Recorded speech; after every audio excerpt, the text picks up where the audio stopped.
ರುದ್ರ, ನಿನ್ನ ಮಗಳ ವಿಷಯ ಏನ್ ಮಾಡಿ ರುದ್ರ?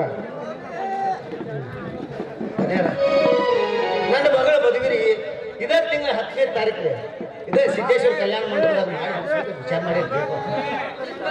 ವರ ಯಾರು ಅಂತ ನಮ್ಗೆ ಗೊತ್ತೇ ಆಗಿಲ್ಲ. ಯಾವ ವರ?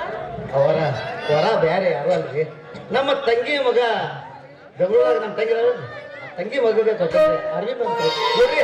ಅವನಿಗೆ ಬಿ ಎ ಮುಗಿದೈತ್ರಿ, ನನ್ನ ಮಗಳು ಬಿ ಎ ಮುಗಿದ್ರಿ. ಹೆಂಗಿದ್ರು ನನ್ನ ತಂಗಿ ಮನ್ಯಾಗ ಜೋಪಾನ ಆಗ್ಯಾಡ್ರಿ. ಮತ್ತು ನನ್ನ ತಂಗಿನ ತವ್ರ ಮನೆ ಹೆಂಗೆ ತಗೋಬೇಕಂತ ಆಸೆ ಭಾಳ ಐತ್ರಿ. ನಾನು ಹ್ಞೂನ್ರಿ ನನ್ನ ತಂಗಿ ಮಗಗೆ ಕೊಟ್ಟಿದ್ದೆ. ರುದ್ರ, ಒಳ್ಳೆ ಕೆಲಸನ್ನೇ ಮಾಡಿದೆಯಪ್ಪ.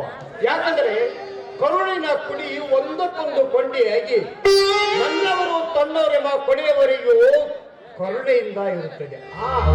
ರುದ್ರ, ಅದರಲ್ಲಿ ನಿನ್ನ ತಂಗಿಯ ಮಗ ಅಂದ ಮೇಲೆ ಒಂದೇ ಕುಟುಂಬದವರಿದ್ದ ಹಾಗೆ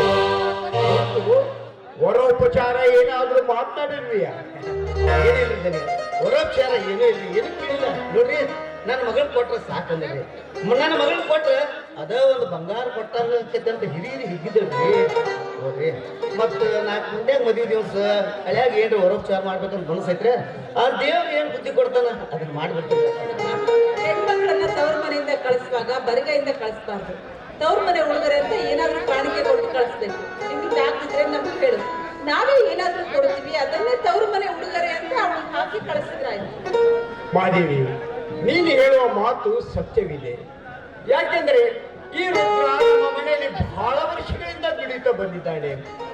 ಅದು ಅಲ್ಲದೆ ನಾಳೆ ಇವನ ಮಗಳ ಮದುವೆ ಮಂಟಪದಲ್ಲಿ ಹಳೆ ಹೇಳಿದ್ರು ನೋಡು, ಚಿನ್ನದ ಸರ ಹಾಕಿ ಮೈ ತುಂಬಾ ಬಟ್ಟೆ ಮಾಡಿದ್ರಾಯ್ತು. ಆದ್ರ